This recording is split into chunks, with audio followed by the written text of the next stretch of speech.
last session, session 68 of the Twilight Brigade, our heroes made their final preparations before heading off into the battle against the Army of the Night, heading from the capital city of Bifeld across the land of Fadir to the mountainous region that houses the once thought to be abandoned city of Haddonfeld. Upon going up the mountain with the capital army with them, the Twilight Brigade, consisting of Ser Ridire, Oliver, and Tal'Dama, found themselves on the edge of a clearing. Seeing the encampment, or the base of operations that the Army of the Night and the Sanguine Saints had set up, a familiar sight from when the Twilight Brigade exited a portal to the Fey Realm and ended up inside the camp. The hero army stands at the edge of this camp, and at that point, Ser Ridire had created a druid grove, casting fog over the area, protecting some of the troops, providing a little safe haven surrounding that area, as well as some defensive trees and difficult terrain for the army, the enemy army consisting of werewolves, goblins, vampires, and other things. At the same time, Tal'Dama had pulled out from the gray bag of tricks a giant rat, a badger, and an owlbear. And that's pretty much where we left. It is that unsettling stillness right before the battle takes off. The troops are now eyeing each other up on various sides of this clearing, with the Bifeld troops in the wooded section, lightly covered, or lightly surrounded by trees. In the woods just off of the camp, you can see the town to your southeast, and it is filled with various baddies. I'm not going to put every single creature on here, but the camp is packed pretty full. You see a lot of movement. So, What do you all do? How do you handle this? So, I have a question. Yes. Are they the big gray building looking thing that's in the upper right? Yep. Is that visible from our vantage point? Yes. That's the keep, right? Yep. Okay. Too far for me to see, but the other two might actually know it's there. Yeah. Roll me a perception check, Tal'Dama, without advantage. Without advantage? Whoa. Doesn't even matter. I think So- an 18 so is phased still by that. solid, even if like. That's awesome. Even with a 29, or even without being able to sense it with your blind sense, the keep gives off a very negative energy overall. It is not a fun, happy place by any stretch of the imagination. And so you are able to sense its presence, if not get a full reading of the area and, that's there. You can at least sense that there is evil emanating from that area. Well, apparently the keep is that way, boys, and it's not too far away. I have 4 awakened trees from Druid Grove. Yep. I want them to start throwing boulders into the enemy forces, Ent style. Okay. Are you doing this like right now? Is this kicking off? As soon as troops start shooting arrows back and forth, they're going to contribute by boulders. They're going to be our artillery. Okay. Well, first off, Oliver, what are you kind of doing? I'm sticking with the other two because I know that if we want to go through the Feywild, we probably should be like in the same area. So I would just say if they're in different areas, just running back and forth and kind of making sure that we're all on the same page. Can we ascertain that this is where the Fey tree is that we come through, so we kind of know where it is in relation to us? I know where the Fey trees are. So yes, because Tal'Dama can sense the Fey tree and has a very clear sense of where its location is compared to the rest of the area. So we can kind of assume, based on its location, that going through the Fey tree doesn't really give us a huge advantage of getting us deeper into the enemy forces. No, That building's still kind of out on the outskirts.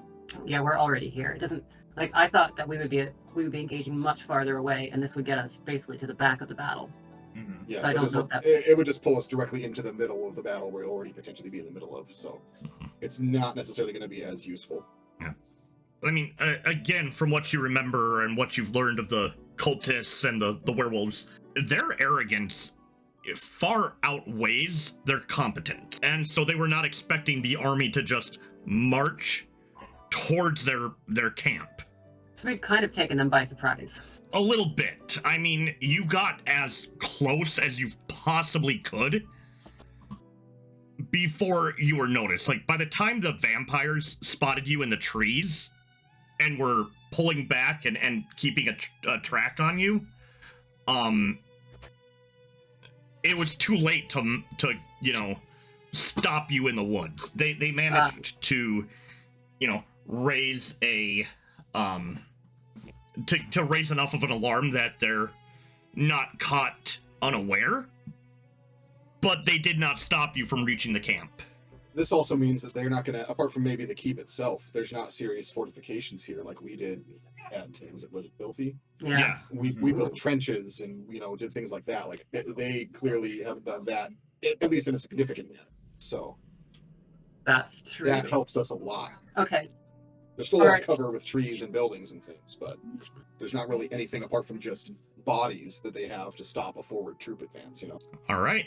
So we can see their troops like massive, right? at this point, there is your army in the forested area, and then they have basically formed a wall of creatures, and there's a good probably 200 feet between the two forces, and there's just this uneasy waiting to see who makes the first move, what the first move is before hell is unleashed. Who's in command officially on our forces? The captain.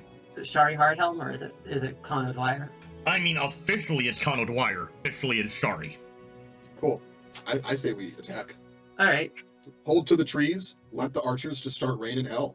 Try Alright. and thin their numbers. Make them come to us. Make them bring the fight to the trees, Oh. where we have the advantage. So what I'm going to do in that case is I am going to ready a spell for when they get very close to us.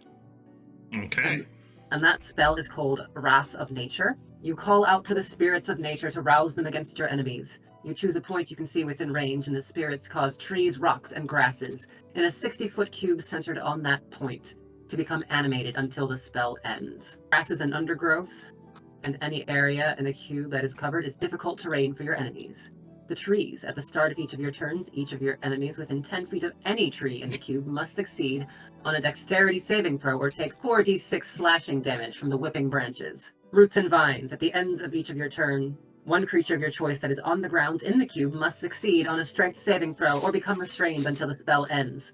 A restrained creature can use an action to make a strength or athletics check against your spell save DC, ending the effect itself on a success. And rocks. As a bonus action on your turn, you can cause a loose rock in the cube to launch at a creature you can see in the cube. Make a ranged spell attack against the target. On a hit, the target takes 3d8 non-magical bludgeoning damage, and it must succeed on a strength saving throw or fall prone. Oh boy. So I'm going to talk to Shari, and we're going to relay to along the line of troops, like quietly, that don't leave the cover of the trees unless you have to. Stay in the trees. Melee people, just be on the guard to defend anyone that rushes us. Archers, just freaking do what archers do and just throw arrows into the mass of troops. How big is the Druid Grove? 90 by 90. I would like to put it on the side of the Druid Grove that seems to have more enemy soldiers. So Okay. either right or left. And I would do that as soon as they would get into the Druid Grove range. That'll come down. So just for the sake of a visual here, Yes. Oh, is this map actually to scale? yes. Okay. So we can put our people on there. Maybe. Or are we off the map in the trees? You're off the map in the trees. Okay. Could you, from the tent at the top left, going south, somebody draw, yes, thank you, to 90 feet, please. Okay, so it'd be 1, 2, 3, All right, so right about here, you can see the Druid Grove that got put up. It goes into the trees more because you had wanted it to protect the troops, correct? Okay, so it continues to the left in a area that protects the troops and makes it difficult to get into from this area. Okay, this good. is half of it on the right, so Yeah. the other half would be. All right. And so then your spell curiosity is going to be how much? It's a 60-foot cube. About there. Yep, and then down 1 square, because I think 60 feet goes all the way to the wall. Okay. That's good enough for an approximation. I am not filling this thing with 3,000 tokens. It will crash roll 20. So if you remember, the army is like 1,500 strong, and there are more. From what you've gathered and everything, there's probably going to be more cultist werewolf, forces than that opposing you. All right. So it will go up when they get to that spot. Yes. But it's a short-term concentrate. It lasts a minute, so I don't want to burn it early. Yep, and so your trigger is going to be when a troop gets, 6 or 7 of them get within range, not just one, but when a large enough force to be affected by it moves into that space, then they'll be affected. Ridire's is up already because it lasts for 24 hours and is part of the armor of the ancients that you're rocking. You know what I should have done? Jeez, okay. It's instantaneous, and it channels vitality into plants within the area. You could use it as an action, and all normal plants in a 100-foot radius become thick and overgrown, and a creature moving through this area must spend 4 feet of movement for every 1 foot it moves. I think I would rather do that than Wrath of Nature right now. Just make them take a lot longer to get there and get peppered. Okay, and so that just lasts for... That just stays. Indefinite. So are you doing this as Ridire is casting Druid Grove, or are you, going around the perimeter? So it's 100 foot, so I will augment. I'll keep... I'll start from the wall, and then it's just going to augment and overlap. It's like the wall of trees that show up outside of Helm's Deep. Yeah. Yeah. There's just suddenly a forest there, and then they run into it, and then they're just gone. They're getting just peppered by the Druid Grove. So this portion of the Druid Grove here, this 40 feet of Druid Grove, has plant growth and difficult terrain. Yeah, that's gonna be a thing. They're not gonna be able to move. So, I need all 3 of you to make a nature check for me. All right. Ridire and Curiosity, or Ridire and Tal'Dama get advantage. Oh, okay, 15. 2. 8. Okay. Tal'Dama, you get a sense that while your spell works and it's at full strength, even the Druid Grove there's an underlying level right underneath the root system where it's starting that is trying to eat away at the natural magic, and there's a necrotic sense coming from deep in the ground. This is definitely land that has been corrupted over. I would like to rebuke the violent on the ground. No, I'm kidding. The land has been blighted? Pretty much, yeah. Oh, okay. Hey, I can consecrate land, which removes a blight spell. No, I'm just kidding. This is a bigger, more story-based thing. So. Yeah. All there's right. an evil here that has Okay. taken root. All right, boys. Here's what we're gonna do. Archers, fire! Well, that too. I'd like to fly up. We're gonna just fly up and poke a few holes in the roof, and we're gonna rain down moonbeams on whatever werewolves are inside that keep. All the while, we're gonna pick up cultists and drop them down and start a chain reaction of kaboom. Is that your plan? I don't know. I suggest this to the. I suggest this to the fellas. We'll kind of see how things go when they start, but All right. Yeah. I do think there's a good chance we're going to have to fly in and assault the keep while the battle rages outside. If it's possible, while So this is the like, this here is the like forward part of it. How far back into this are we? Because if possible, if I can get within 120 feet of the roof here, I want to just start throwing some fire bolts at it to try and set some stuff on fire. Not the keep, but like the town part itself. Oh, the little town roof. Mm-hmm. Okay. If I can set this like house on fire, there's no necessarily easy route for people to get through for those who might know that the Fey tree is there and try to escape through it, as well as it can start a little bit of chaos. If you're in the Druid Grove plant growth area, you are within range. Okay. And so you are. I mean, basically, where your army is here and back. Okay.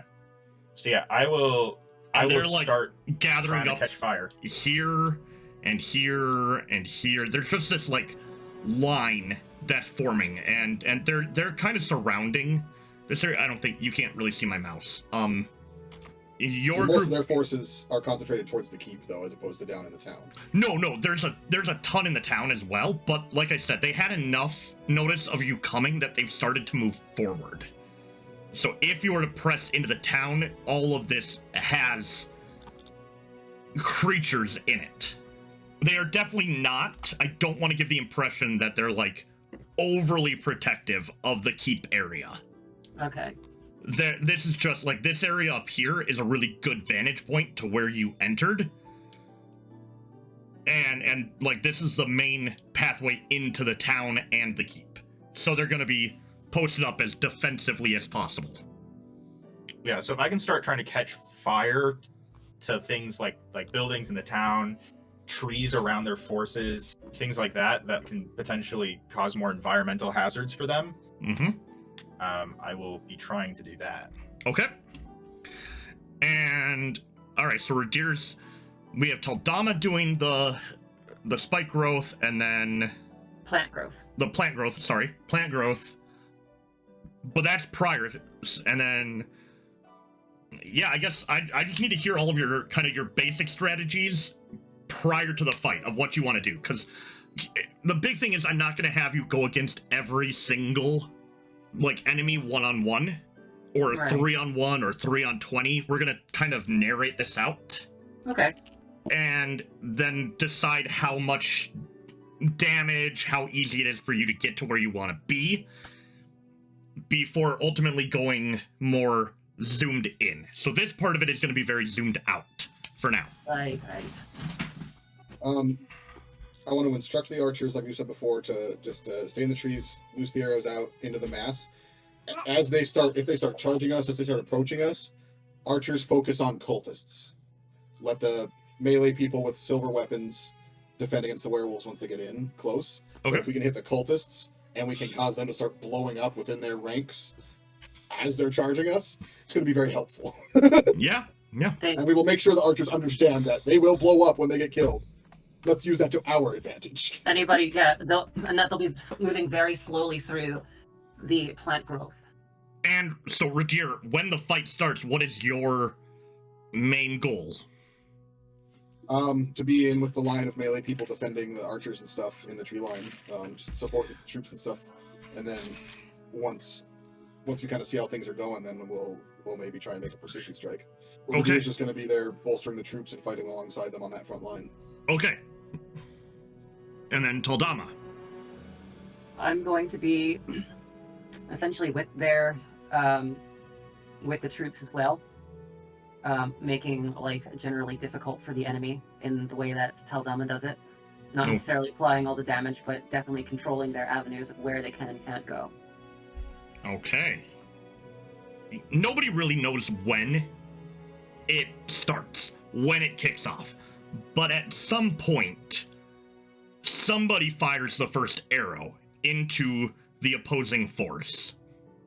And as soon as that first arrow hits, and you watch It's like that one old soldier at Helm's Deep. That's exactly what I was imagining. As soon as that first werewolf takes an arrow to the neck and drops, the chaos begins. The air is very quickly filled with arrows from both sides. You see goblins, like hiding behind bigger forces as they're firing crossbows into the crowd. You watch your archers of the capital army, very well trained, very orderly, standing and firing volleys into the air, and then the knights in front of them putting the shields up to protect them as they reload. And it's a very, very different set of fighting between each group, where one is very chaotic and wild and ferocious, and then the other is very precise and well trained and orderly. I will also be using my gift of the metallic dragon, essentially my reaction, where I can throw my protective wings around people as often as possible to block arrows and stuff for the troops around me. Okay. So there's just these shiny silver wings that keep flaring, like my tenderly glowing wings that just keep flaring up and knocking aside arrows. And I will, as I'm fighting amongst them all. And I'm definitely handing out magic stones to anyone who has melee weapons but is not in range. Okay. Fast as I can. Tal'Dama, roll me a dexterity check. A check or a saving throw? Check. Ridire, roll me a constitution check. And Oliver, roll me a dexterity check. With your attack modifier on it. With attack modifier? Yep. So not a saving throw, just a check. Just a check. We're talking just my sorcerer. Is it spell attack modifier or Yep. attack Yep, modifier? your Okay. spell attack modifier. Okay, for sorcerer, that's that's 26 for me then. And you're doing fire damage, not acid, correct? Correct. Yeah. Okay. All right. I'm trying to burn things primarily. Yeah.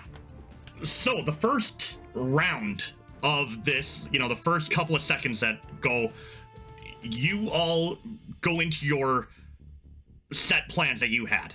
Tal'Dama, you scoop up just this, while all of this has been happening, you've been just absent-mindedly picking up rocks and to an outside observer, it looks like you're bored. Just, the kid in the goalie, the goalpost, who's just been picking at rocks the entire time. Yep. and every now and then, one of the soldiers will look at you and then look at Ridire as what is happening here? And as soon as everything starts to go off, you just pass out this 10, 15 soldiers each get a rock, and it starts glowing in their hand, and they instantly oh, this was not just, a kid. This is intentional. And I'm also much older than a child. Yeah. I mean, these are fairly hardened soldiers. They're in their late 30s to 40s. Sprightly young whippersnapper. Yes. And you're still a child in a lot of their eyes. Especially not being a soldier. As if, that made all the difference. But yes, they do manage to get armed, and they do start to throw with quite some precision. I love the idea of the arrows, actual medieval thing where they're not being shot with accuracy. It's just shoot arrows into the mass of moving bodies. So there's just tons of arrows flying, and then there's a half dozen rocks just whizzing through and perfect accuracy hitting some guy between the eyes. Surgical strikes and glowing magic stones. You watch as a goblin tries to do some epic move where he jumps off the shoulder of a human with a crossbow trying to fire, and just beamed right in the forehead with a rock and just drops him. Just crunch.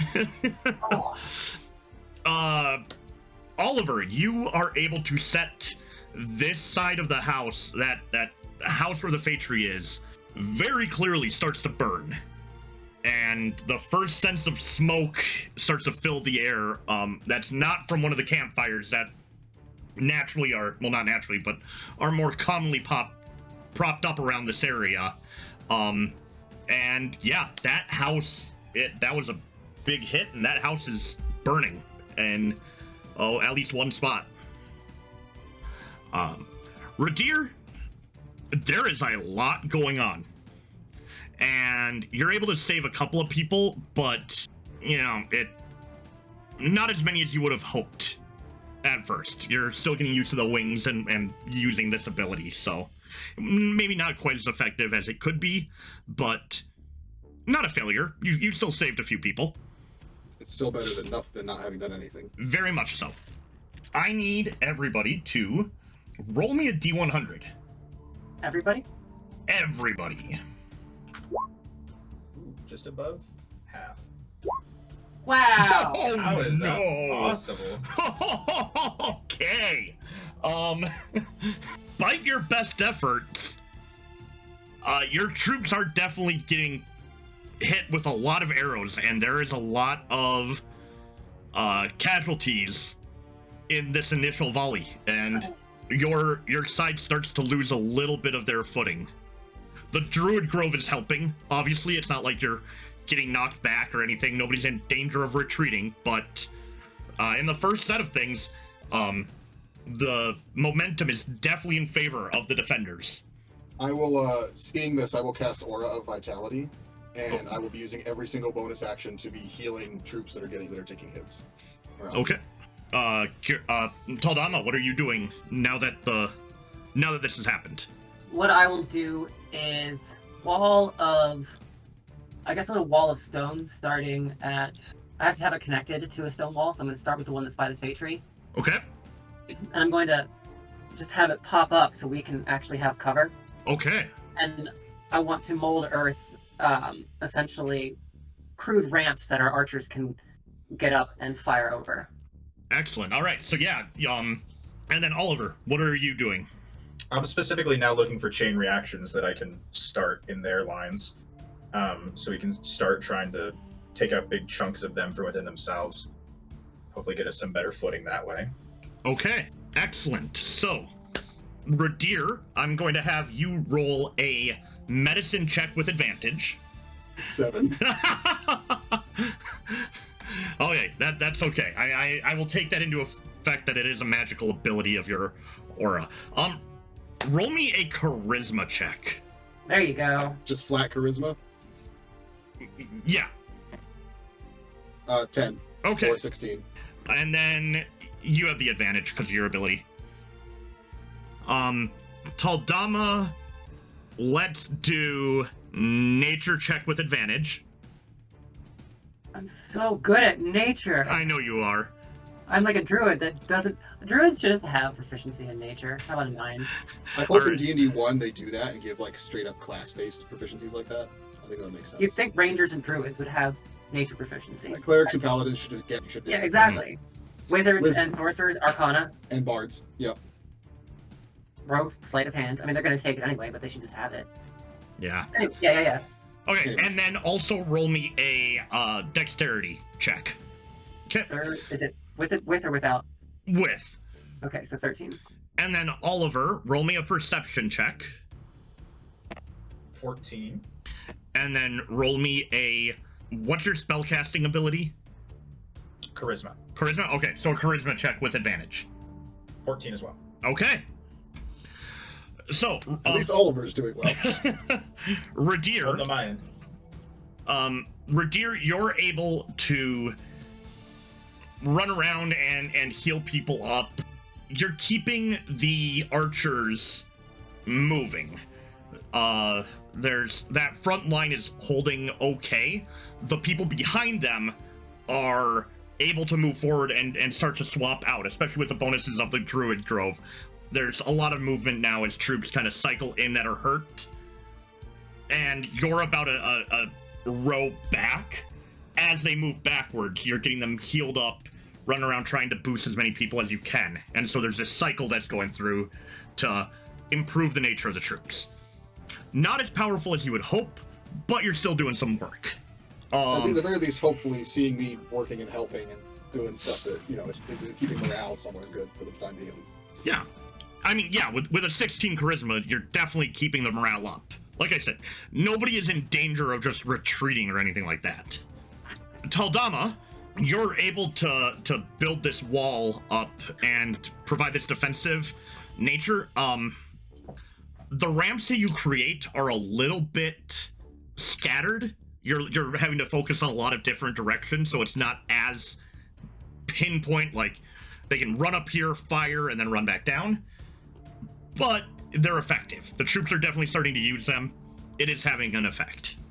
Oliver, you're able to spot a little squadron of cultists that are moving together and land a fireball right in the middle of them. And you hear this massive explosion ring out as a whole little squad gets taken out. Probably 7 or 8 people with one massive detonation chain reaction. So I will have you all roll a D100 again, this time with advantage. Okay. 54 for me. 54. 65. 65, okay. 49. 49. Significantly better than the first time, at least. Oh, yeah. I mean, averaging out, you're above 50. And that means that the momentum has now evened out. It's, with all this benefit that everybody is doing, your troops now are able to gain their footing and are starting to press the attack. Hey everybody, PsychGuy here, and I hope that you are enjoying this episode of Twilight Brigade. Gonna bring it to a close now because I didn't want the episode to go too long, so I hope you're enjoying it, and I hope you stay tuned for the next part.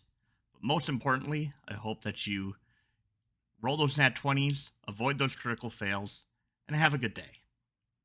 Thanks for watching.